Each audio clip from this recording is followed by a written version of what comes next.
Bonne journée, j'espère que vous allez bien, moi ça va bien, le live du jeudi, vous êtes de plus en plus nombreux sur les lives et ça c'est top, ça veut dire qu'il va y avoir de plus en plus de familles qui vont rester ensemble, il va y avoir de plus en plus de couples qui vont se re-aimer entre guillemets et il va y avoir de plus en plus d'enfants qui vont grandir avec leurs parents. Vous savez que depuis 1999, je m'appelle Bruno Marche, ça depuis avant même, je vous aide à passer vos crises de couple. Pourquoi je vous aide à passer vos crises de couple? Parce que on sait aujourd'hui en neurosciences, c'est certainement ma conviction, mais c'est aussi la conviction de toutes les religions et de la psychologie cognitive et aussi des neurosciences, que le bonheur de l'être humain se fait en clan, en famille, en couple, et que les enfants sont dans le désarroi quand les parents se disputent et quand les parents se séparent encore plus. Depuis 1999, je vous accompagne. Nous sommes plus de 30 000 sur YouTube, beaucoup plus sur d'autres chaînes, peu importe. Et à travers mes 320 formations, il y en a toutes les semaines qui paraissent. Il y en a une qui est parue hier qui s'appelle Communiquer quand c'est difficile. Je vais vous en reparler dans quelques instants. On va faire un long laïus haute valeur, comme vous les appelez, sur ce domaine-là. Eh bien, avec les types de coaching que vous retrouvez d'ailleurs en descriptif de cette vidéo dans le affiché plus, vous allez pouvoir, avec les 6 types de coaching, les 320 formations, le groupe Facebook et le groupe Telegram, pouvoir vous aussi passer votre crise de couple comme des milliers de personnes. Depuis 1999, vous aussi, vous pouvez y arriver. J'ai la grinta, je vous donne toute ma foi, toute mon énergie. Je sais que vous pouvez y arriver. Il y a eu des situations que j'ai eu à gérer qui étaient vraiment compliquées devant la justice, devant la gendarmerie, devant la police, et on peut y arriver quand même. Alors ça vous demande une remise en question, ça vous demande un travail, ça vous demande une expertise, mais tout ça, ça peut s'apprendre et ça, c'est bon. Voilà, alors qu'est-ce qu'on fait dans ces lives? Eh bien, je réponds à vos questions. Vous avez des questions que vous pouvez poser sur TikTok ou sur YouTube, vous êtes super nombreux là-dessus. Pendant le live, si vous adorez cette nouvelle formule, je vous enregistre d'autres vidéos. Comme ça, vous regardez comme je tourne les vidéos, comme je tourne les messages. Vous voyez, vous verrez, il n'y a pas de montage, il y a pratiquement pas de coupure. Pourquoi? Parce que depuis 1999, je fais ce métier-là, et depuis 1999, je commence à connaître un peu ce qu'il vous faut pour passer votre crise de couple et que vos enfants ne soient pas en dépression plus tard, suite aux souffrances de leur enfance. Alors, je vais commencer par répondre à quelques questions. Ensuite, je vous ferai la haute valeur. Si j'ai le temps, je vous ai préparé d'autres comment dirais-je, des reacts, c'est-à-dire on va prendre des articles de presse et je vais les lire avec vous, je vais les découvrir avec vous et on va faire une réaction. Et on fera aussi, si j'ai le temps toujours, parce que alors, je prends mes coachings de l'après-midi un peu plus tard, maintenant je les prends autour de 14 heures, mais des fois on est un peu juste pour répondre à tout le monde, donc j'espère que je vais pouvoir faire tout ce que j'ai prévu de vous donner, de vous offrir dans ce live, voilà, pour vous donner la grinta, pour mettre en place les formations et les coachings. Qu'est-ce que j'avais encore à vous dire? Oui, je vous le redirai peut-être, certainement. J'ai relancé le concours YouTube, c'est-à-dire que quand vous mettez des commentaires sous les vidéos longues ou courtes ou les lives de YouTube, à la fin du mois, j'enverrai Nono, le petit robot, un petit logiciel, Nono pour Bruno et Nono pour le petit robot d'Ulysse, qui viendra tirer au sort un des commentaires que vous avez mis, un des messages, et je vous offrirai, j'offrirai à l'auteur de ce message la formation de son choix parmi les 320 du catalogue que vous retrouvez sur l'affiché plus. Donc allez-y, plus vous mettez de messages, plus vous avez de chances de gagner, puisque c'est des messages qui sont tirés au sort. Bonjour dit Scarlett, bonjour dit Garde le Cap, qui nous dit voilà une bonne journée, une nouvelle journée, quelle chance. Allez, l'occasion de travailler sur nous, pour notre famille. Grinta, la team, nous dit Garde le Cap. Oui, effectivement. Tous les jours, quand je me lève le matin, je me dis tous les jours, je vais aider mes pirates. Et ce soir, quand je me coucherai, il y aura probablement plusieurs couples qui se seront réconciliés, alors même si ça prendra encore des étapes.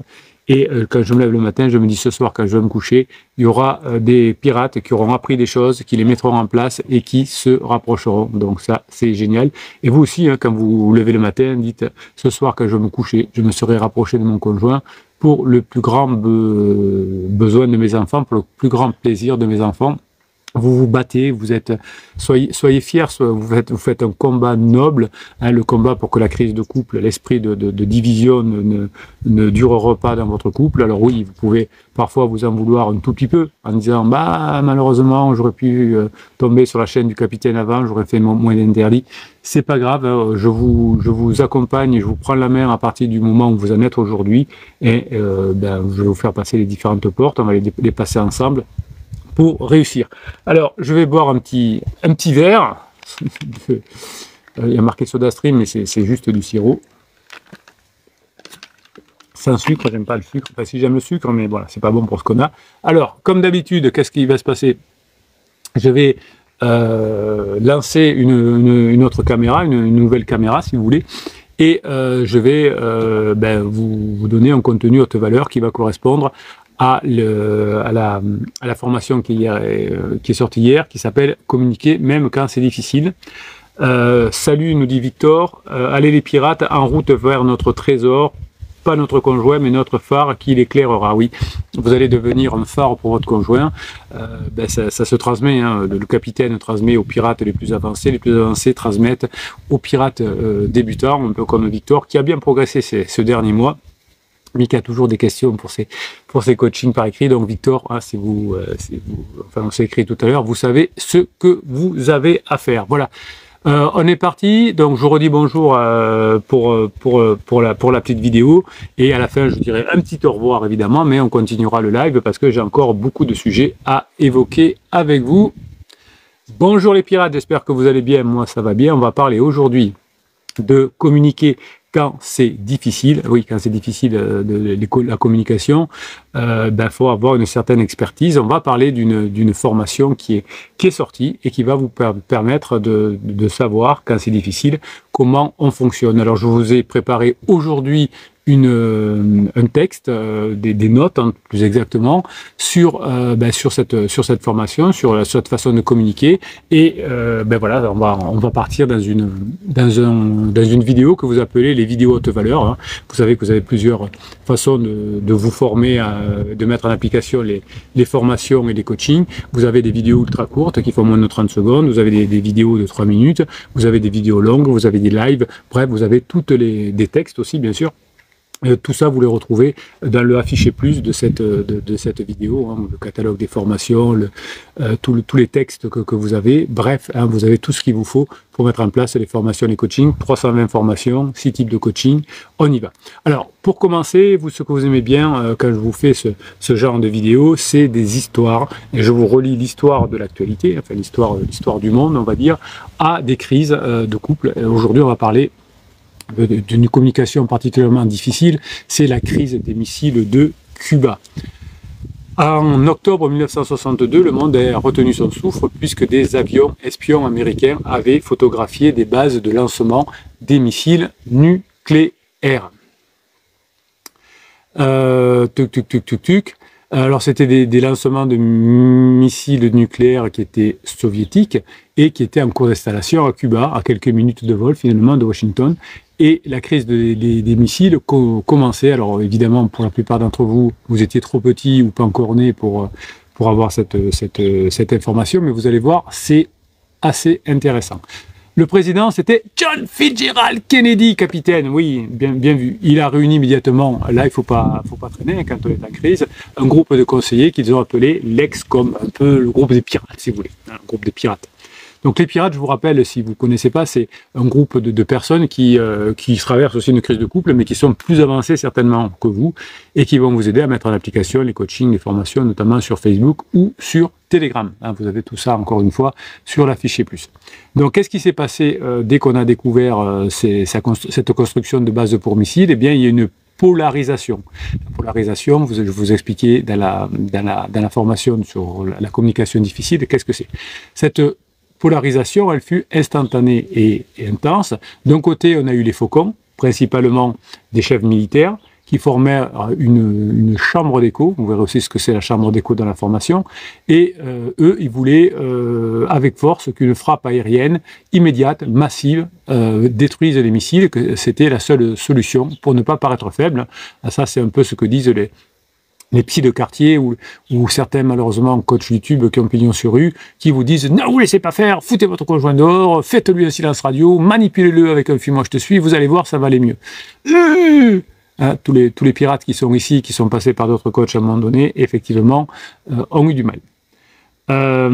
Pour eux, toute autre option était une capitulation. De l'autre côté, on avait les faucons, hein, puis on avait de l'autre côté les colombes qui prônaient une approche diplomatique, c'est-à-dire un blocus naval, pour laisser une porte de sortie à l'Union soviétique et une résolution plus pacifique du conflit qui aurait pu mal tourner. Alors la pression sur Kennedy, hein, c'est comme sur vous, elle était immense. Quand vous êtes en crise de couple, vous avez une pression sur vous immense. Vous devez sauver votre couple pour pas que votre conjoint sombre, hein, parce que vous savez que souvent après une crise existentielle on sombre. Et puis vous avez une pression immense par rapport à vos enfants qui veulent continuer à grandir avec leurs parents, ne pas déménager toutes les semaines. Donc vous avez le catalogue des formations et des coachings, mais ça vous met quand même une pression de les mettre en application.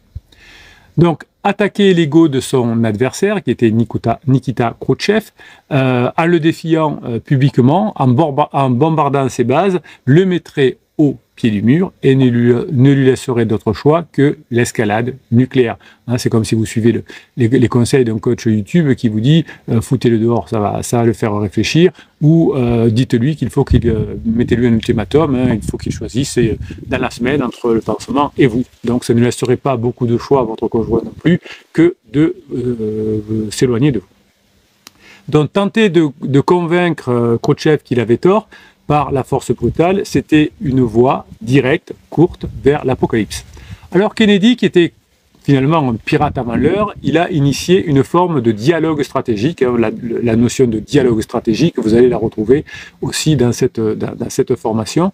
Tenter de convaincre Khrouchtchev, même pas j'y pense, officiellement, il a imposé un blocus qu'il a baptisé quarantaine, hein, c'est intéressant, comme la crise de la quarantaine, comme quoi il n'y a pas de hasard, et c'était pourquoi il a appelé quarantaine, pour des raisons sémantiques et pour des raisons légales. Mais, vous voyez, crise de la quarantaine pour Kennedy, ça sent bon tout ça. En coulisses, il a ouvert un canal de communication secret via son frère qui s'appelle Robert, et l'ambassadeur soviétique. Donc d'un côté, on montre un peu qu'on est ferme, et d'autre côté, on négocie. C'est exactement ce que vous allez apprendre dans la formation. L'objectif, c'est pas de vaincre, mais c'est de comprendre, hein, à travers son frère, le monde de Khrouchtchev. Pourquoi Khrouchtchev veut faire ça? Si on arrive à comprendre pourquoi Khrouchtchev fait ça, on va pouvoir y répondre. Est-ce que c'était pour protéger Cuba, ou est-ce que c'était pour rétablir un équilibre des forces, donc il ne se sentait pas bien? Grâce à l'écoute importante, grâce à l'écoute efficace, nous avons une formation sur l'écoute efficace, qui est autre chose que l'écoute active, qui est balardée un peu partout. Grâce à cette écoute efficace, des messages de Khrouchtchev vers l'administration Kennedy, eh bien, on a pu déceler plusieurs émotions silencieuses.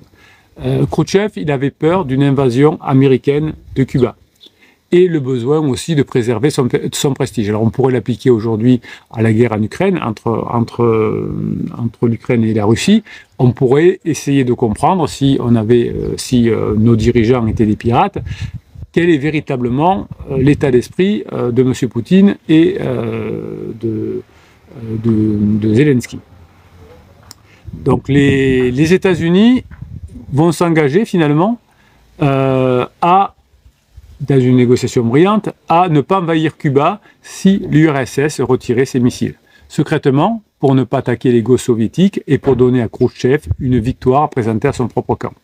C'est exactement ce que vous allez devoir faire aussi, c'est que votre conjoint va devoir présenter à son pansement, quand il vous dit « faut qu'on parle, faut qu'on parle !»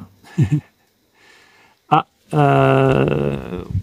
Bon, alors, les États-Unis n'acceptent... Oui, voilà. J'étais perturbé, veuillez m'excuser. Khrouchtchev avait une victoire à présenter à son propre camp. Les États-Unis acceptaient de se retirer et quelques mois plus tard, leur propre comment dirais-je, leur propre missile pourrait être retiré. Donc les États-Unis acceptent et finalement on se dit allez, négociation, tu as peur, donc enlève tes missiles de Cuba, moi je vais enlever mes missiles, qui étaient d'ailleurs obsolètes, en Turquie. Ah, voilà, ça y est, on est revenu. J'étais perturbé par quelque chose qui s'est passé. C'est pas grave. Ce schéma a permis de... Je vous présente mes excuses, quand j'ai tort, j'ai tort. Ce schéma, il a permis de briser le cycle provocation-escalade et de sauver le monde de la guerre nucléaire. La gestion de la crise des missiles de Cuba, c'est une illustration à l'échelle planétaire des mécanismes décrits dans une crise de couple. On démontre que face à une polarisation extrême, vous allez apprendre à faire ça dans la, comment on appelle ça, dans la formation sur la communication difficile, la confrontation directe, l'attaque de l'ego sont contre-productives. Le succès va résider dans l'instauration d'un dialogue stratégique visant à comprendre les motivations de l'autre et à décoder ses besoins non exprimés, notamment des émotions silencieuses, mais aussi à modifier le schéma conflictuel, notamment une négociation algorithmique. Donc finalement, qu'est-ce qui va se passer? C'est que cette histoire va mettre en lumière la puissance d'une approche que vous allez découvrir dans la formation sur la compréhension plutôt que sur la persuasion, qui est au cœur du modèle que nous allons analyser dans les formations. Qu'est-ce que j'avais à vous dire? Bon, ça, je vous en ai déjà un peu parlé. Bon, allez, on y va. Qu'est-ce que c'est ce dialogue stratégique dont je vous ai parlé tout à l'heure? C'est une approche de communication qui est focalisée sur l'écoute et la compréhension des émotions pour maintenir la relation et avancer sur la base des faits objectifs. Opérationnellement, cela se mesure par la réduction des confrontations, mais aussi l'augmentation des échanges basés sur des questions ouvertes et la validation des sentiments. Donc, moins vous aurez de confrontations avec votre conjoint, plus vous aurez d'échanges basés sur des questions ouvertes, plus vous aurez d'échanges sur la validation des sentiments, mieux ça ira. Qu'est-ce que c'est cette polarisation de groupe que vous allez apprendre aussi dans la formation? Eh bien, c'est le renforcement des croyances d'un individu sous l'influence d'un groupe aux opinions similaires. Donc vous allez renforcer votre comment on appelle ça? Votre grinta en vous confrontant au groupe des pirates qui avancent et qui sont déjà plus avancés que vous vers la phase 4. Ça va s'observer par un discours, finalement, avec une fermeture aux perspectives alternatives qui ne fonctionnent pas, comme le silence radio, comme la manipulation, etc. Qu'est-ce que c'est cette chambre d'écho dont je vous ai parlé? C'est un environnement informatitionnel, donc pour nous, c'est les formations et les coachings, qui vont vous exposer à des contenus qui vont confirmer ce qui fonctionne. Le pansement, c'est une personne physique, un ami, quelqu'un qui revient du passé, quelqu'un qui est divorcé, qui va tirer votre conjoint vers le côté du clan des divorcés, et qui va finalement valider les croyances de votre conjoint, en disant « tout est fini, qu'on n'y arrivera plus », etc. On a l'ego, qui est le sens de soi, la fierté, le besoin de ne pas être perçu comme un idiot. Donc il faut que votre conjoint ne passe pas pour un idiot non plus. Si on passe pour un idiot, eh bien opérationnellement, on va avoir une menace à l'ego qui va se manifester par une posture défensive, donc un retrait, une contre-attaque. Plus vous faites passer votre conjoint pour un idiot, plus il va se carapater et s'éloigner de vous. La négociation algorithmique, qu'est-ce que c'est? Je vous en parle beaucoup dans la formation. C'est une métaphore qui décrit un conflit récurrent comme une équation. J'aime bien mettre le rapport de couple, la relation de couple sous forme mathématique. Donc critique plus défense égale silence. Critique, vous critiquez, votre conjoint se défend et ça mène au silence et à l'éloignement. Il y a des pirates qui m'expliquent qu'ils sont bloqués de partout par leur conjoint parce qu'ils ont été très critiquants par rapport à leur conjoint. Les conjoints se sont défendus ou l'inverse. La critique du conjoint qui a entraîné une défense du pirate et qui a entraîné une silence du conjoint. Donc toujours critique plus défense égale silence. Donc quand vous allez casser ce cycle, eh bien votre couple va pouvoir renaître en phase 4. Qu'est-ce que je vous avais noté encore? Voilà. Alors, qu'est-ce que va vous expliquer cette formation? Quels sont les mécanismes fondamentaux, finalement, qui vont être à l'origine de la crise? Qu'est-ce qui va faire que votre crise va s'améliorer ou pas? La polarisation, la chambre d'ego, etc. Donc la recommandation d'inventer des causes finalement altruistes ou irréalistes, c'est-à-dire entre guillemets être trop sympa avec son conjoint, dire oui à tout, ça va pas fonctionner. Alors en revanche, effectivement, si on a une technique qu'on appelle la technique de reframing cognitif, c'est une technique qui vise non pas à trouver la vérité, mais à briser la rigidité mentale de votre conjoint. C'est une méthode que vous verrez dans la formation aussi, bien évidemment, qui va générer de l'empathie par de la fiction, et c'est une façon de court-circuiter le jugement moral pour se concentrer sur une solution. L'objectif, c'est de décaler la réflexion de votre conjoint. L'outil va agir sur, non pas « je veux avoir raison et tu as tort », mais par une nouvelle interaction. Alors, on a une interdiction plutôt quasi formelle de fonctionner par écrit pendant qu'on est en conflit, on va dire comme ça. Chaque fois que vous allez envoyer un WhatsApp ou un SMS, vous allez vous éloigner de votre conjoint parce que c'est mal perçu, parce que vous ne savez pas comment votre conjoint va avoir votre information. Alors évidemment, si vous avez une conversation avec votre conjoint, que vous avez parlé d'une vidéo, que vous dites ensuite je t'enverrai le lien, que vous envoyez le lien par écrit, ensuite ça va, mais pas plus, ne faites pas plus. Donc finalement, la data par écrit ne permet pas le ton, le rythme et amène beaucoup de malentendus. Donc quand vous avez une communication difficile, vous ne pouvez pas avoir une écriture par SMS ou par WhatsApp. La synchronie des SMS et des WhatsApp va favoriser la rumination, les réponses défensives plutôt que le dialogue fluide. Et rappelez-vous, l'attaque plus la défense égale le silence. Donc le format court va pousser des simplifications abusives, des émotions complexes chez votre conjoint. Évidemment, créer des émotions positives chez votre conjoint, c'est ce qu'il va falloir faire. On va parler de la chambre d'écho, je vous en ai parlé il y a quelques minutes. La chambre d'écho, on ne peut pas la détruire de l'extérieur, c'est ce qui vous relie à votre conjoint. On ne peut que l'influencer de l'intérieur. Donc, par votre changement, vous allez avoir une chambre d'écho avec votre conjoint qui va rapprocher. Alors, certains pirates font l'erreur de vouloir utiliser les parents, les beaux-parents, des amis pour faire leur voix. Non, ça marche pas. Vous me dites parfois, capitaine, est-ce que vous voulez pas faire un coaching avec mon conjoint? Non, c'est vous qui allez devoir faire le boulot. Ça, c'est important dans une communication difficile.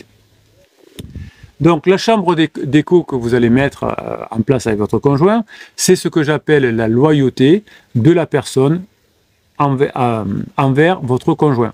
Mais aussi une loyauté envers vous-même. C'est-à-dire que quand j'ai décidé de ne plus commettre d'interdits, quand j'ai décidé de faire ce qu'il faut, quand j'ai décidé d'agir comme un adulte, je ne dois pas lâcher. C'est-à-dire quand je me promets quelque chose, je suis loyal avec moi-même. Donc finalement, la validation sociale qu'on a eue de façon difficile pendant des années. Pendant un moment, on disait tout le monde divorce, c'est pas grave, les enfants vont s'en remettre. Aujourd'hui, on est sur une validation sociale autre. Aujourd'hui, grâce à la psychologie cognitive, grâce aux neurosciences, grâce au meilleur des religions, on sait que effectivement se séparer n'est pas la bonne solution. Toutes les personnes qui sont séparées pendant des années s'aperçoivent que c'est souvent une catastrophe pour les enfants, pour eux, etc. Donc vous êtes sur une validation sociale beaucoup plus positive qu'avant. Quand j'ai commencé en 1999 et jusqu'en 2000, c'était galère pour mes clients parce que quand ils disaient qu'ils étaient en train de revenir à leur conjoint, on ne les croyait pas. Mais non, tout le monde divorce aujourd'hui. Aujourd'hui, la tendance, c'est beaucoup plus à la réconciliation. Alors, il y a évidemment des psys, des coachs qui ont des wagons de retard. Tati Janine a des wagons de retard, évidemment. Tout ça c'est sûr.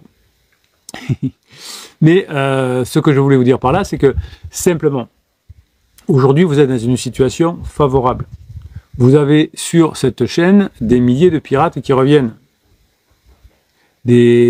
Tous les jours, vous avez des bonnes nouvelles, vous avez des témoignages positifs. Donc, on est en train de renverser la situation. Donc, le côté social, le côté externe, aujourd'hui, est en train de se renverser et va jouer de plus en plus en votre faveur. Donc, le but, c'est pas, pour résoudre un conflit, de montrer à l'autre qu'il a tort et que vous avez raison. c'est pas de montrer que vous avez des faits irréfutables. Oui, c'est vrai, vous savez, vous, que votre conjoint est en crise et qu'il ne devrait pas faire tout ça. C'est comme ça. Eh bien, vous savez surtout que ça sert à rien de vouloir dire à son conjoint qu'il se fait manipuler par son pansement, par ses amis divorcés, etc. Ça ne sert à rien de vouloir couper les relations avec pansement. Vous savez, quand vous avez le psy de quartier qui dit qu'il faut poser un ultimatum à votre conjoint par rapport à son pansement, tout ça, c'est suicidaire. Il ne faut pas le faire. En revanche, vous allez avoir cette chambre d'écho, amélioration interne de la relation, qui va être liée à l'entropie aussi, et qui va, aller de pair avec l'entropie de la baisse d'énergie de la relation entre pansement et criseux, que ce soit adultère ou des amis, et c'est comme ça que vous allez revenir ensemble. N'essayez pas de trouver un moyen de couper de l'externe ou de vous faire aider par l'externe. C'est par votre travail que vous allez y arriver, et que vous allez y arriver fort.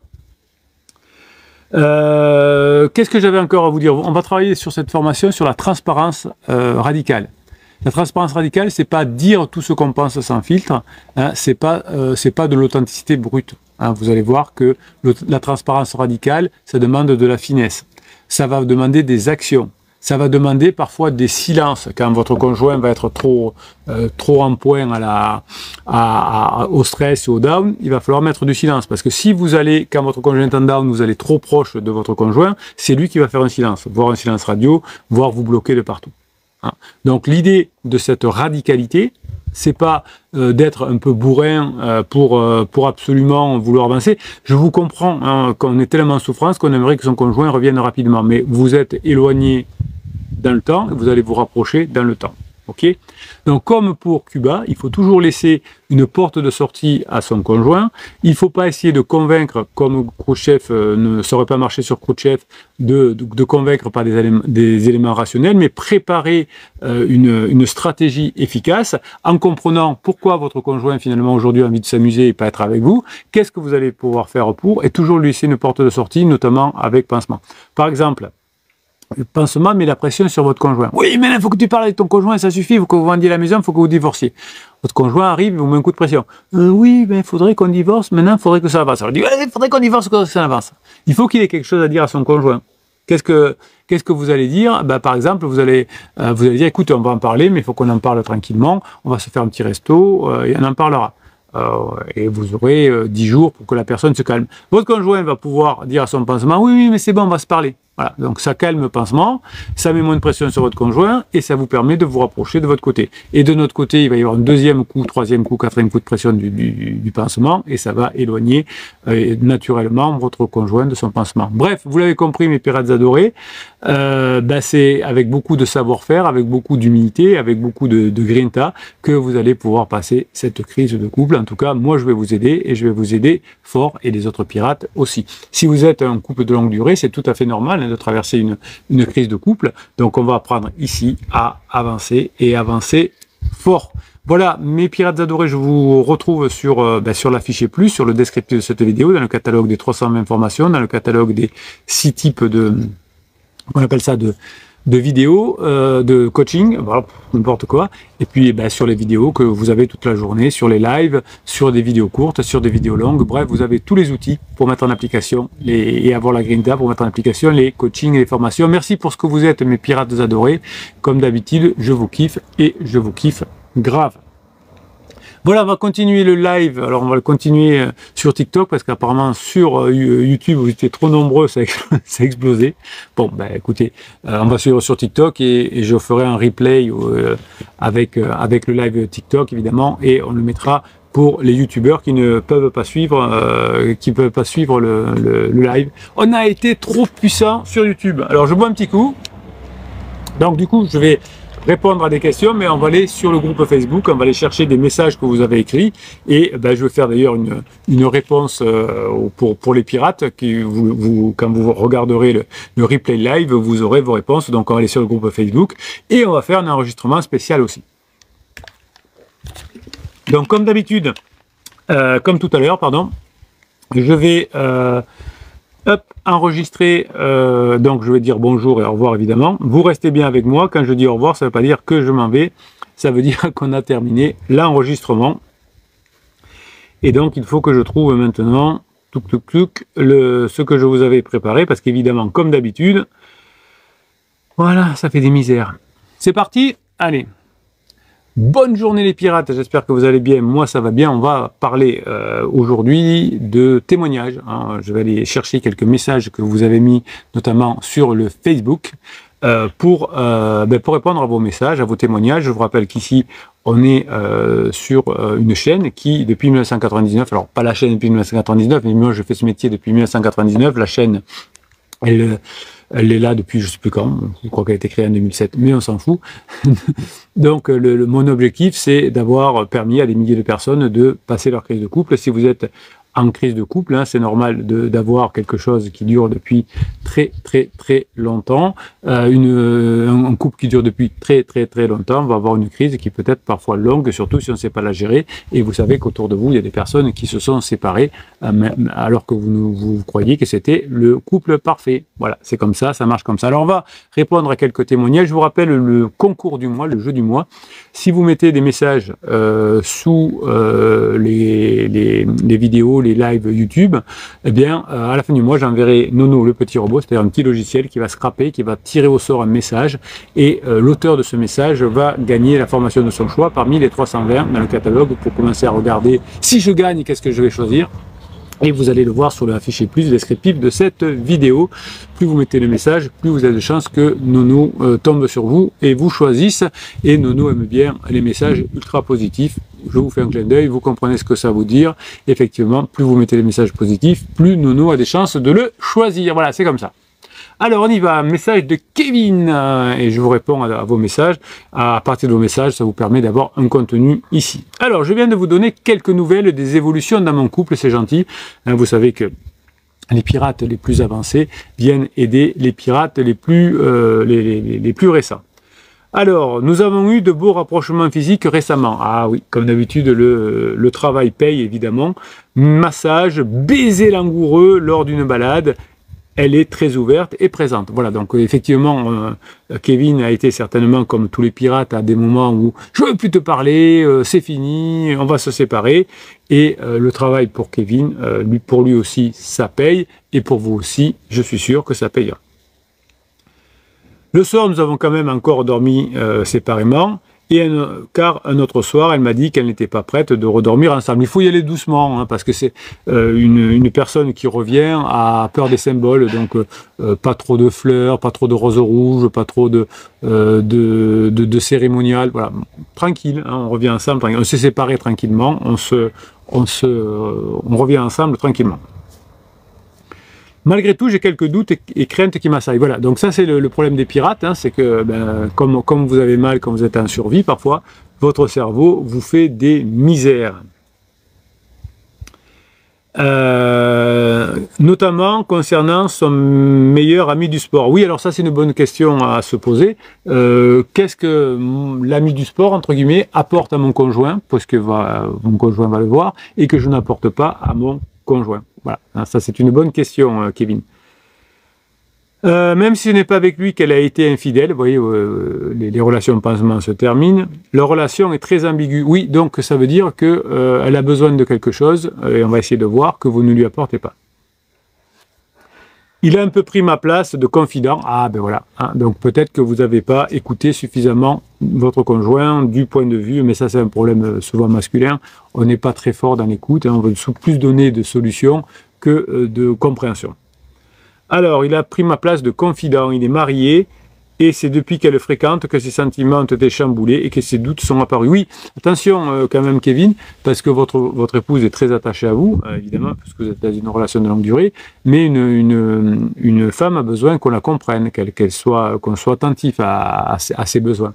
Donc si il y a quelqu'un qui fait ça mieux que vous, ça peut l'intéresser. Il parle de relations fraternelles, mais j'ai vu quelques échanges très connotés. Alors, je vais être plutôt cru là-dedans. Ça, c'est l'expérience qui parle. Il y en a toujours un dans une relation amicale, fraternelle, qui attend plus que l'autre. Généralement, d'ailleurs, c'est plus l'homme que la femme. Donc, peut-être que votre épouse, effectivement, pour l'instant, n'est pas très attirée par ce monsieur, mais lui doit avoir certainement des idées derrière la tête, peut-être un peu plus poussées. C'est souvent le cas, et au bout d'un certain temps, effectivement, si vous n'avez pas réagi, Kevin, suffisamment tôt, ça peut mal se passer pour vous. Des messages toujours sous couvert d'humour, ou des mèmes, évidemment, effacés derrière. Elle m'a dit qu'elle ne renoncerait jamais à cette relation avec lui. Oui, alors, faut toujours rajouter la phrase. Elle m'a dit qu'elle ne renoncerait jamais à cette relation avec lui tant que tu n'auras pas changé. Jamais je ne renoncerai tant que tu changes pas, tant que tu m'apportes pas ce que lui m'apporte. La femme de cet ami n'a pas l'air plus inquiète de cette relation, c'est sûrement moi qui suranalyse. Non, vous avez raison, Kevin, attention. Lui, certainement, il a d'autres vues sur votre épouse que ne le pense sa femme. Vous savez que ça vous est certainement arrivé, vous me le dites souvent en coaching, au début, vous dites non, mais moi ça va pas m'arriver, non, mais ma femme ou mon mari n'a pas un pansement, mon mari, ma femme, elle est loyale. Et puis vous me dites, capitaine, vous aviez raison, hein, il y avait un pansement. Donc, effectivement, on est dans le déni, et il est possible que la femme de l'ami de votre femme soit dans le déni. Leur couple a aussi vacillé l'année dernière, voilà. Paradoxalement, la proximité qu'il a avec ma femme, il ne l'a pas supporté quand il a vu que je m'entendais extrêmement bien avec la sienne. Oui, de toute façon, très compliqué les relations amoureuses, mais quand vous êtes ensemble depuis très longtemps, évidemment, vous avez l'un et l'autre, vous êtes très attachés. En parallèle, malheureusement, capitaine, je ressens beaucoup de pression intérieure. J'ai envie de réussir, de ne pas rater ce moment de reconstruction. Oui, vous avez tous les outils ici, hein, vous avez 300 informations. Je ne le montre pas, mais je reste positif, même si cela, selon les jours, ça avance, au contraire, ça stagne. Oui, vous aussi, hein, vous n'êtes pas toujours au top. J'essaye de vous donner tous les jours sur cette chaîne de la Grinta en permanence, mais vous pouvez peut-être ne pas la voir en permanence. Elle parle du fait que même si nous devions nous séparer, elle voudrait conserver les moments familiaux pour notre fille, Noël, anniversaire, séjour à Disney. Ouais, elle vous dit, bouge-toi quand même, Kevin. Hein, je suis très attaché à toi, je continue avec toi, mais quand même, allez-y. Ma famille n'est pas au courant de notre situation, c'est plutôt bien, contrairement à la sienne qui est informée. Elle m'a fait passer pour celui qui a généré le conflit et n'a jamais mentionné ses infidélités. Évidemment, hein, elle ne va pas dire non, mais mon mari est parfait, mais moi je suis une sacrée garce, je trompe mon mari. Non, évidemment, on va dire que c'est la faute de l'autre.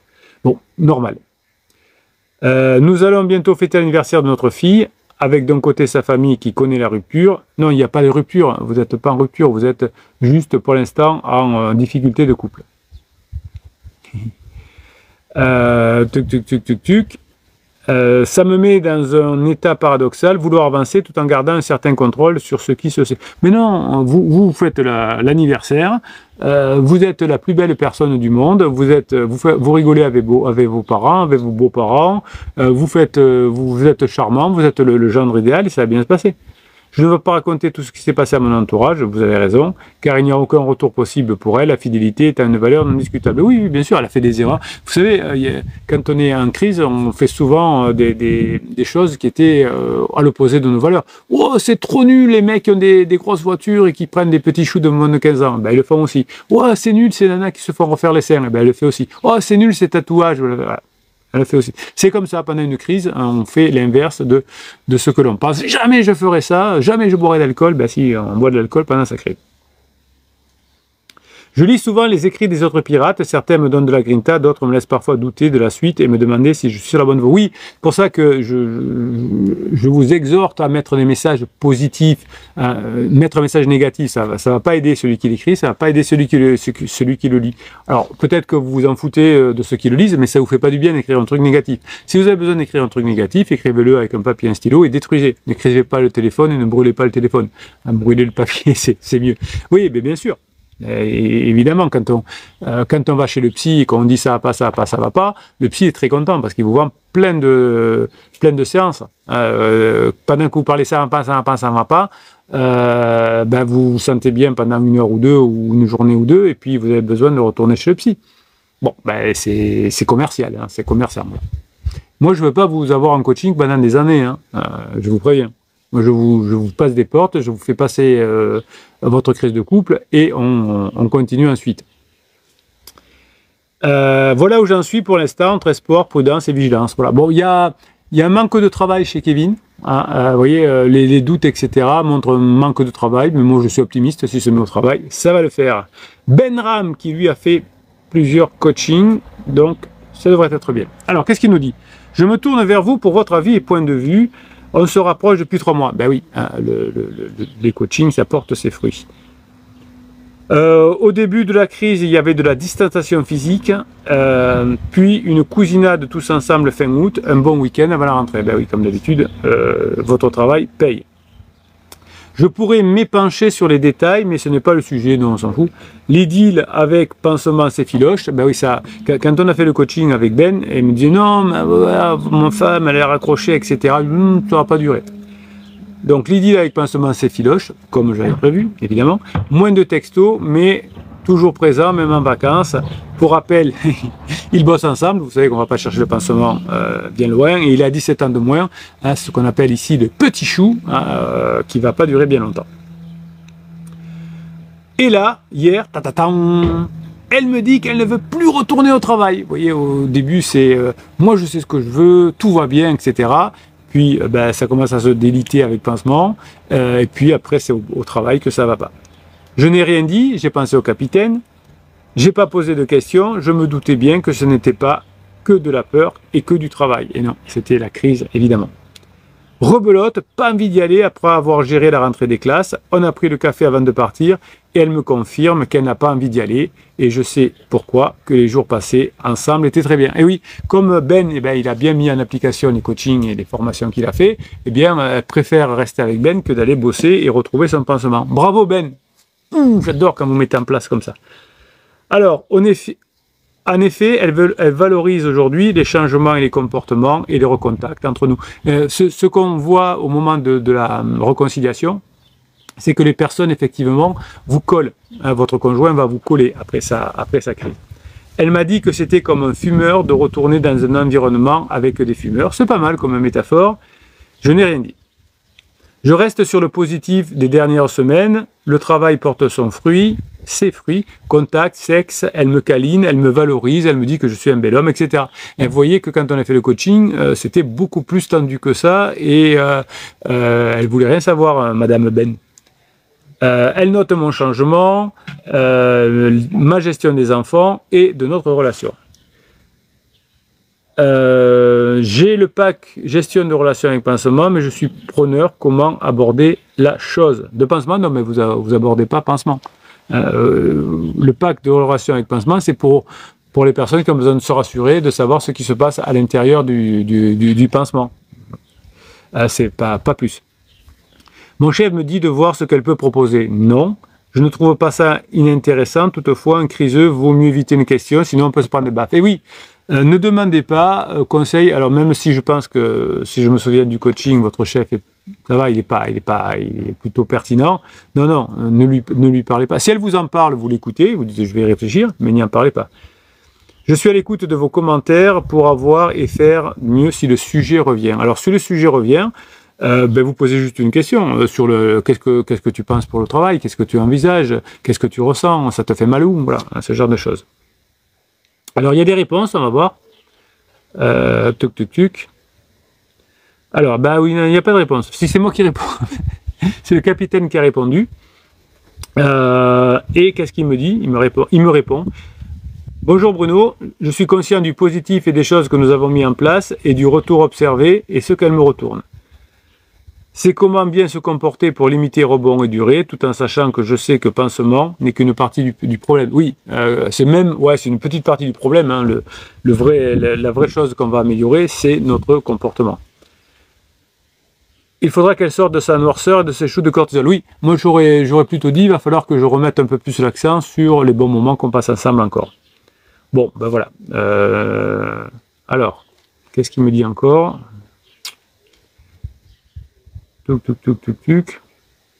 Je fantomise toujours son téléphone, comme maintenant, très bien. Au début, c'était pas évident pour lui, quand on a fait le premier coaching. Je sais qu'elle va textoter un moment ce soir, et chaque jour avancer, lui proposer du neuf. Il a raison. Heureusement que l'on sait que toutes les crises se terminent, capitaine. C'est vrai que ça aide à voir le bout du tunnel, mais il faut prendre les choses par étapes, il a raison. Une étape à la fois, rester positif, je pense que c'est la clé pour surmonter cette période difficile. Rien n'est terminé. On veut que ce soit mieux, mais rapidement. Mais au final, c'est pour mieux se planter. Autant que ça dure et que chacun avance dans son cheminement, mais au moins c'est moins souffrant tout de même, tout en se préparant au rebond. Encore une fois, merci. Sa noirceur, j'en veux plus, donc il faut aussi qu'elle change de son point de vue. Merci du retour. Ben voilà, vous aurez eu le retour, Ben, par vidéo, et donc vous allez avoir toute votre réponse. Voilà mes pirates adorés, vous adorez les témoignages, vous adorez que je vous réponde à des questions comme ça, je le fais aussi dans des lives, je le fais aussi dans des vidéos courtes, je le fais aussi sur le groupe Facebook, sur le canal Telegram. Pour retrouver le catalogue des 320 formations, eh bien je vous conseille de vous d'aller tranquillement sur le affiché plus, sur le descriptif de cette vidéo, et de retrouver évidemment tout ce que j'ai à vous dire dessus, et vous avez souvent des réponses qui viennent comment dirais-je, mettre en valeur ce que vous apprenez dans les coachings, dans les formations. Merci Ben, merci comment il s'appelle, Kevin, pour ces témoignages. Ben, on continue, on ne lâche rien. Moi, je suis là tous les jours de l'année avec vous, parce que je sais que retrouver sa famille, permettre aux enfants de ne pas se séparer, c'est toujours quelque chose d'extraordinaire. Merci pour ce que vous êtes, mes pirates adorés. Je vous kiffe, et je vous kiffe grave. Passez la journée que vous méritez. Voilà. Alors, on continue le live que sur TikTok, hein, puisque YouTube a rendu l'âme. Ça a trop chauffé sur YouTube, ça a planté, mais c'est pas très grave, hein. Les YouTubeurs regarderont le live en différé. Donc on continue le live. J'avais prévu maintenant de vous commenter un texte. Alors dans le live de mardi, on a parlé du DG de Nestlé, qui s'est fait prendre la main dans le sac avec son pansement, et Nestlé n'a pas rigolé avec ça. Il était marié, il avait 2 enfants, donc c'était en plus avec une subordonnée, donc c'était bye bye, voilà, effet immédiat. Alors on ne pourrait pas le faire en France, hein, c'était en Suisse. En France, les procédures de licenciement sont un peu plus compliquées, mais là, il a fait son carton le jour même, et ça a dû être un peu compliqué en rentrant chez lui le soir, en lui disant « oui, j'avais un pansement, oui, j'ai été viré du boulot ». Donc il est parti le matin en disant « je suis le maître du monde, personne ne voit que j'ai un pansement, ma femme est trop bête et mes employeurs sont trop bêtes ». Eh ben non, voilà, faut faire attention, parce que la bêtise, entre guillemets, c'est souvent pour celui qui commet des erreurs. Voilà. Qu'est-ce que je vais vous dire? Alors, où est-ce que je l'ai mis, ce texte? C'est un texte qui s'appelle « Coup de foudre, on s'est vu à une formation.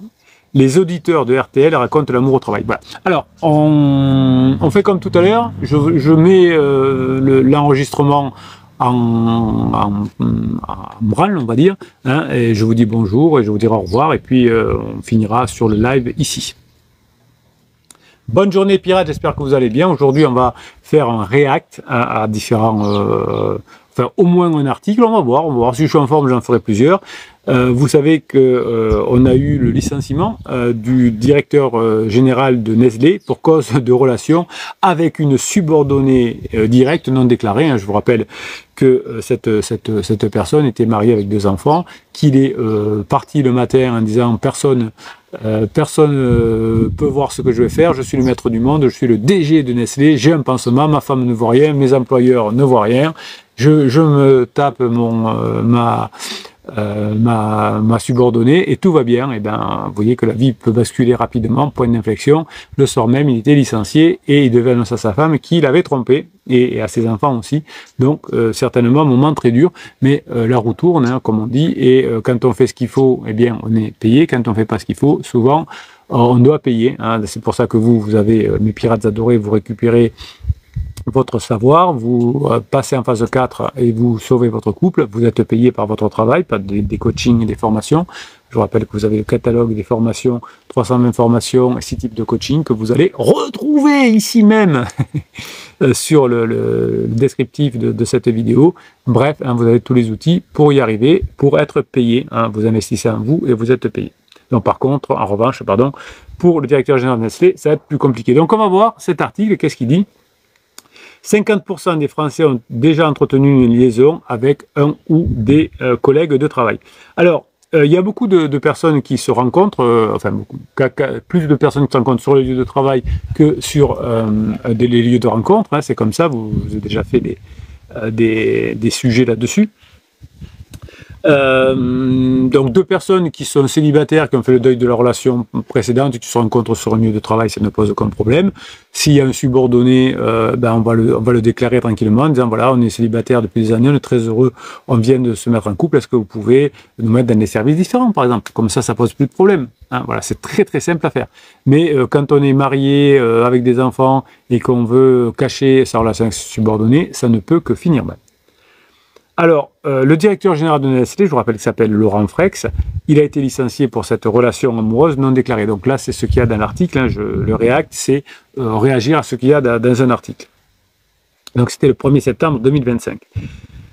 Cette situation est pourtant bien fréquente, puisqu'un Français sur deux a déjà eu une relation amoureuse au travail, et 1 sur 10 y a rencontré son conjoint ou sa conjointe. Voilà, donc il y a que 1 sur 10, finalement, qui était célibataire au moment de la rencontre, et donc 4 sur 10 qui ont eu une relation adultère sur le lieu de travail. Hein, c'est un peu, voilà, c'est des personnes qui sont mal en point dans leur couple, qui traversent leur crise, il y en a autour, surtout dans les grandes boîtes.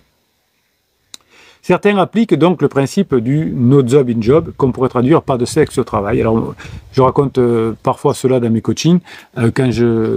Avant de faire ce métier, que j'ai commencé en 1999, c'est pas hier, ça fait 26 ans, je m'étais donné quelques années pour travailler dans des grands groupes, pour bien, après mon bac plus 5 à la fac, pour bien maîtriser l'application des relations humaines. Et donc, quand on était jeune manager dans des grands groupes, on nous mettait à l'époque en binôme avec des managers qui allaient partir à la retraite, donc très expérimentés. Et tous m'avaient dit, Bruno, deux choses à bien avoir en tête, no job in job, hein, et ne parle pas de boulot à la maison. Malheureusement, quand je fais des coachings, souvent on me dit, oui, mais de quoi on va parler si on ne parle pas du travail? Ça, c'était la phase de sécurisation, et très souvent, la phase de sécurisation vous amène à des difficultés. Voilà, alors, le cas de Laura, 40 ans, auditrice niçoise, qui témoigne dans Les auditeurs ont la parole sur RTL. Elle nous confie avoir rencontré son compagnon au travail il y a quelques années, alors qu'ils travaillaient tous les deux dans un camion à benne.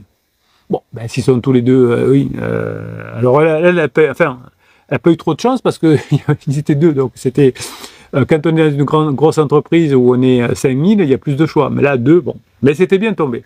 Le couple naissant avait décidé de ne pas informer son employeur et de se cacher, mais leur amour a été appris de leurs collègues et de la direction. Sachez que tout se sait. Alors peut-être que si vous avez une relation d'une nuit que personne n'en parle, ça va, mais dès que vous avez une relation régulière, il y a toujours quelqu'un qui va tomber dessus, et puis il y en a un des deux qui va avoir envie d'en parler à quelqu'un. Les responsables ont tout fait pour nous séparer de camions. Oui, mais ça, pourquoi pas. Bon, ramasser des poubelles, c'est pas encore trop délicat, mais effectivement, si j'ai une subordonnée avec qui j'ai une relation, si elle est augmentée, si elle a des faveurs, ça peut mal tourner et pour moi et pour elle. Au final, je suis parti, j'ai complètement changé d'entreprise. Bon. Ça, vous voyez, c'est deux personnes célibataires qui se rencontrent. Bon, voilà, on échange de camions, pourquoi pas, et puis c'est très bien. C'est la vie. C'est pas des personnes c'est pas des pansements. Alors, situation qui interpelle Jean-Claude Delgen, que je n'ai pas l'honneur de connaître, fondateur du cabinet de prévention du risque professionnel technologique. Oui, deux personnes qui tombent amoureuses, qui ramassent les poubelles ensemble, il n'y a pas vraiment un risque professionnel. Hein. Alors, il assure au micro de RTL que les DRH ne sont absolument pas formés, ils ne savent pas gérer ça, si ce n'est par la séparation, le licenciement, et donc très souvent dans ce type de relation, l'un quitte l'entreprise. C'est faux, c'est pas vrai, c'est pas vrai. Si effectivement, oui, si c'est une relation d'infidélité, il y en a un qui est viré ou qui quitte l'entreprise. Quand c'est des personnes qui étaient célibataires tous les deux, ça paraît même mignon. Voilà, on regarde qu'il n'y ait pas trop de conflits d'intérêts, on les sépare de service et c'est très bien comme ça. Alors, Muriel d'Avignon, en couple depuis 19 ans. On faisait partie de la même société d'autoroute, donc là, effectivement, il y a plus de personnes. Lui était dans une direction régionale, moi dans une direction centrale. Bon, parfait, ils se rencontrent autour d'une formation, voilà. Ils se sont rencontrés lors d'une formation en 2006 grâce à une erreur de salle. Ils sont arrivés en retard à leur atelier, ils se sont assis aux deux dernières places libres. Bon, jusque-là, tout va bien. Les deux personnes qui n'ont pas été Alors, les deux seules personnes qui n'ont pas été averties, c'est mon futur mari et moi, quand on est arrivé dans la salle. Il ne restait plus que 2 places côte à côte, ça a été direct, l'impression de ce qu'on a depuis toujours. Oui, mais là, c'est la vie. Les deux ont envie de rencontrer quelqu'un, ils se mettent à côté de quelqu'un, donc il y a un côté un peu fortuit. Les deux sont célibataires, les deux ont envie, ils commencent une relation, c'est très bien. Ça a été une relation épistolaire de plusieurs semaines qui débute, ça c'est très bien, il faut commencer doucement les relations. Le couple n'a pas non plus décidé d'informer son employeur de leurs sentiments. Bon, en plus, s'ils sont à des kilomètres l'un de l'autre, il n'y a pas vraiment de raison. La situation peut devenir plus délicate quand la relation entre un supérieur et son subordonné. Oui, aussi, hein, évidemment. Alors là aussi, si c'est 2 personnes qui sont célibataires et qui se rencontrent, ben, il suffit de changer de service en disant, voilà, je me mets en couple avec ma subordonnée, on est célibataires tous les deux, est-ce que vous pouvez nous changer de service? Ça va très bien. Hein. Donc Laurent de Dreux, qui a passé 15 ans avec la supérieure de sa chef, alors donc la N+2, dans une grande banque parisienne. Ils ont eu ensemble 3 enfants. Bon, ben écoutez, si se sont rencontrés, qu'ils ont fait des enfants, il n'y a pas de raison. Alors après, ça c'est un peu compliqué pour Laurent. Bon, ils n'ont pas su gérer leur relation, donc 15 ans, crise de couple, normal. Hein, mais cette crise de couple, il n'a pas su la gérer. Ils se sont séparés, malgré qu'ils aient 3 enfants, et pour le plus grand désarroi des enfants, évidemment. Donc ils ont eu 3 enfants, puis ils se sont séparés. Et qu'est-ce qu'il a fait Laurent? Il a rencontré la stagiaire, qui était certes majeure au moment de leur rencontre, mais c'est tout. Aujourd'hui, ils sont ensemble, et ils sont toujours cachés. Bon, ben écoutez, voilà. Mon principe de base était no job in job, mais quand ça arrive, on outrepasse, explique-t-il sur RTL. L'acceptation de la relation amoureuse au travail est inversement proportionnelle au niveau hiérarchique en France. Je vous abandonne quelques instants pour le live, je reviens.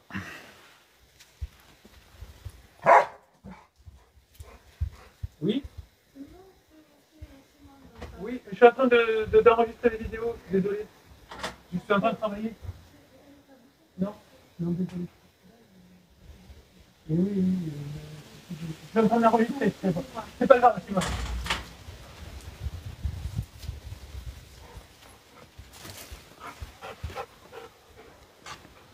Voilà, il y a toujours pendant les lives des choses impromptues. C'était un livre la semaine dernière. Voilà, on y va. Alors, on a été où? On reprend l'enregistrement. Donc en France, il est totalement normal d'avoir une relation avec un collègue, autant que c'est très mal vu avec un supérieur hiérarchique. Hein, donc, avec un collègue, les deux sont mariés, on ne le fait pas, on ne le gère pas. Supérieur, je reprends. J'étais un petit peu perturbé. En France, avec un collègue, 2 personnes célibataires, ça se passe très bien. Supérieur hiérarchique, moins bien. Collègues mariés tous les deux, ça passe pas. Hein, quand on le sait, c'est pas bon. Pour les cadres, avoir une relation avec un subordonné, c'est très mal vu. Oui, alors évidemment, surtout si on est en couple. Alors, les règles en vigueur. Dans le cas du général de Nestlé, l'entreprise est suisse et la législation y est différente de celle en vigueur en France. Comme l'explique Jean-Claude Delgen, le fameux Jean-Claude Delgen, il y a un principe constitutionnel qui dit que l'employeur ne peut pas se mêler de la vie privée de ses employés. Oui, c'est vrai. Alors juridiquement, il a raison. La situation du directeur général de Nestlé, donc c'était pas en France, ne le surprend pas car nous sommes dans l'ère post-MeToo. Oui, votre mari, votre femme qui vous trompe avec un collègue de bureau, c'est très mal vu. Elle ou lui pense que non, mais c'est pas grave, etc. Ça met l'entreprise en difficulté et généralement il y en a un des deux qui est licencié. Les entreprises aujourd'hui servent toute leur réglementation pour éviter d'être emportées dans des jugements en termes d'agissement sexuel, sexiste ou d'harcèlement sexuel. En France, il n'y a pas de législation véritablement par rapport à ça, ce qui n'est pas le cas en Suisse, aux États-Unis. Donc aux États-Unis, il y a des règles bien précises qui sont appliquées et les contrevenants risquent un licenciement. Donc en France, c'est plus des pressions, évidemment. Aux États-Unis, vous avez ce qu'on appelle les love contracts. Si vous avez une relation avec un collègue, vous devez le déclarer à la DRH. Bonjour, je viens d'avoir une relation avec mon collègue. Alors, c'est une déclaration très sérieuse et ça concerne la moitié des grandes boîtes américaines. Les employés de certaines entreprises américaines doivent donc déclarer leur relation et s'engager à ce qu'elle n'ait pas d'impact sur le bon fonctionnement de l'entreprise, y compris en cas de séparation. Oui, donc c'est surtout pour ça, d'ailleurs en France aussi, que l'on hésite effectivement à avoir à permettre des relations entre salariés, parce que quand deux collègues de bureau qui se séparent, qui se font la gueule, c'est pas bon pour l'entreprise. Donc si c'est deux célibataires, ça peut encore passer. Concernant les rapports hiérarchiques, 50% des entreprises américaines interdisent totalement à un supérieur d'avoir une relation avec un subordonné. 50% des boîtes interdisent aussi le fait d'avoir des relations avec d'autres collègues de même statut, mais dans d'autres services, et c'est très réglementé. Voilà.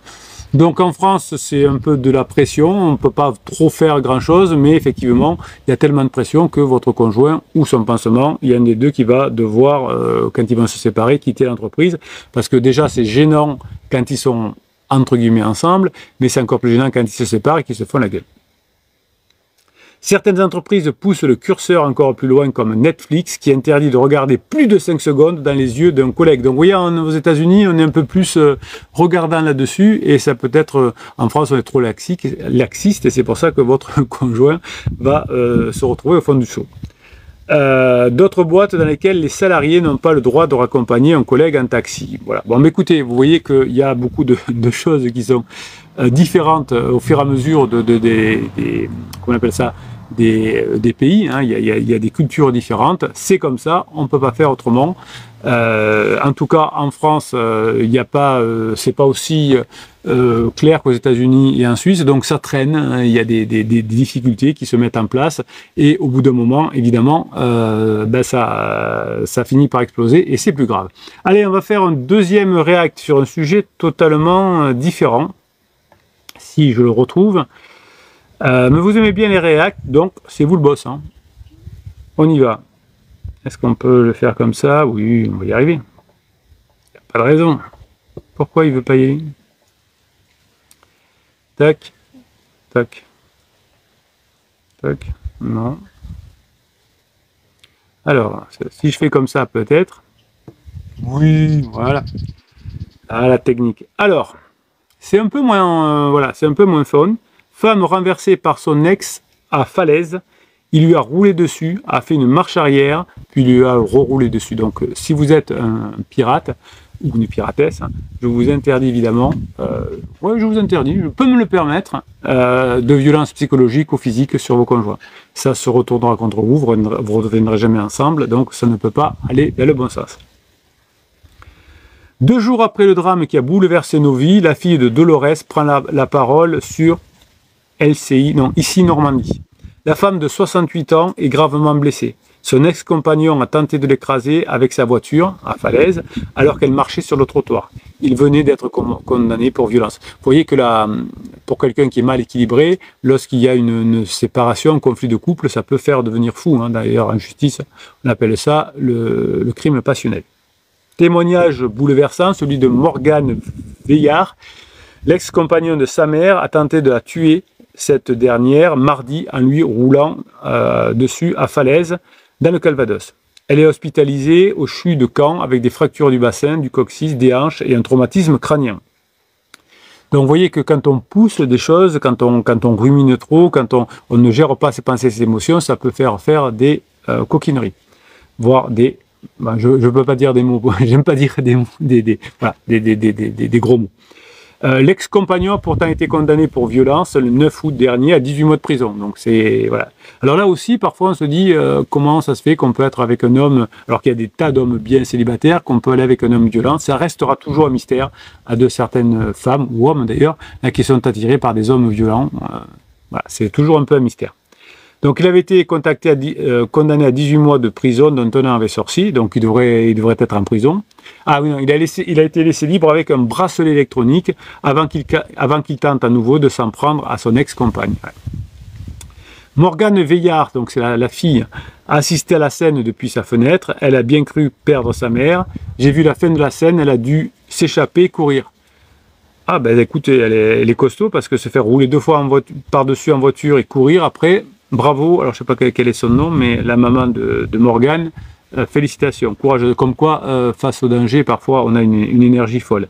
La jeune femme fond en larmes, je croyais que je ne la reverrais pas, j'étais à la fenêtre, je la voyais sur... Vous voyez que les disputes de couple, les couples qui dysfonctionnels, on va le dire comme ça peut blesser évidemment physiquement la maman, mais aussi la fille. Donc quand on se rapproche d'un homme violent alors qu'il y en a plein qui sont bien, voilà, ça reste incompréhensible.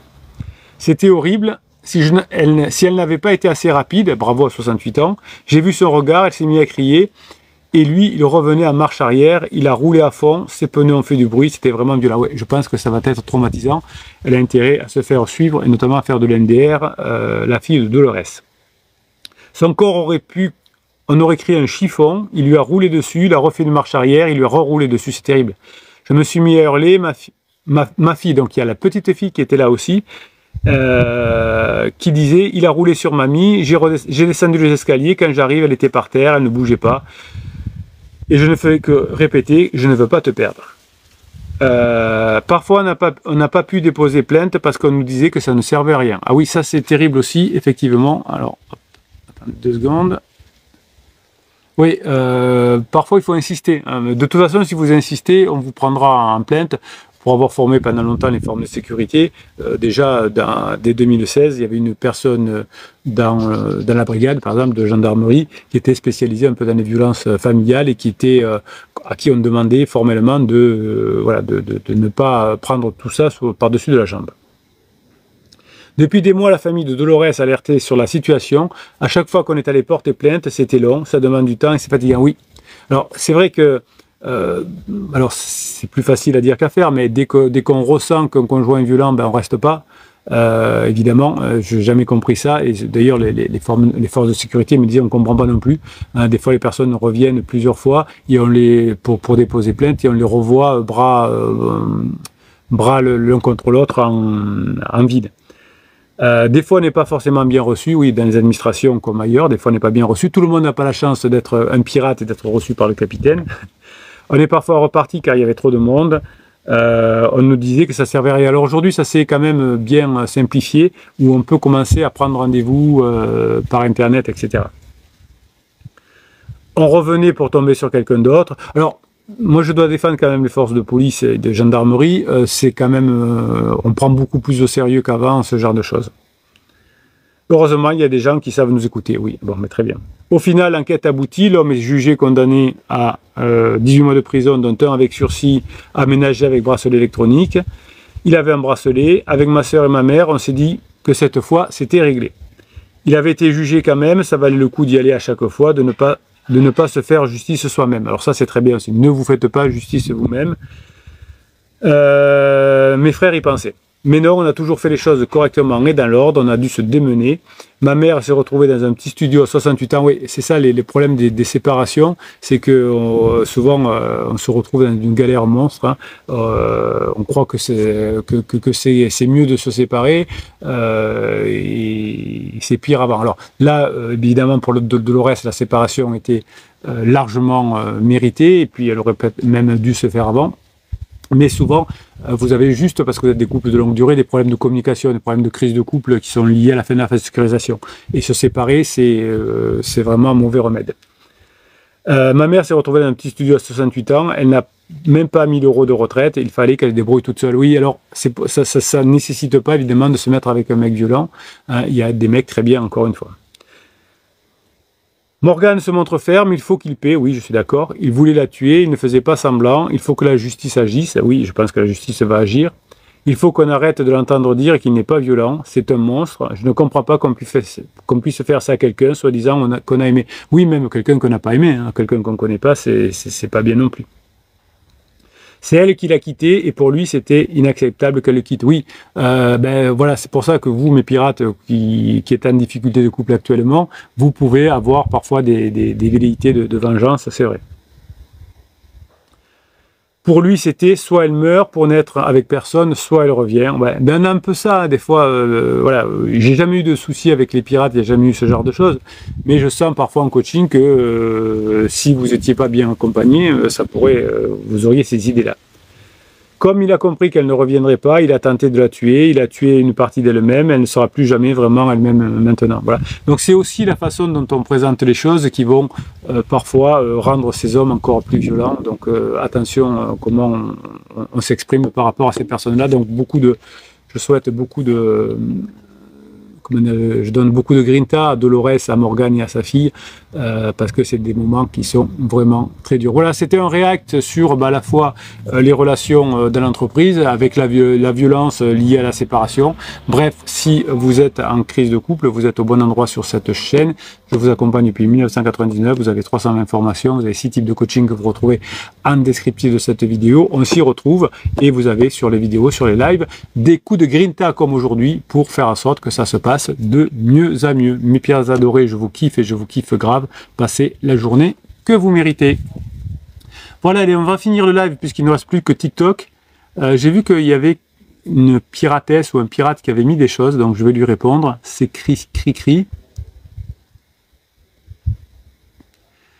Il dit « Je vous suivais à mon début de divorce et le temps a tout remis à sa place. Au début, je voulais reconquérir mon ex, mais mon ego et ma dignité me rappelaient de ne pas courir après. Le temps répare tout. » Donc je pense qu'ils sont revenus ensemble. Oui. Bon, il y a plus.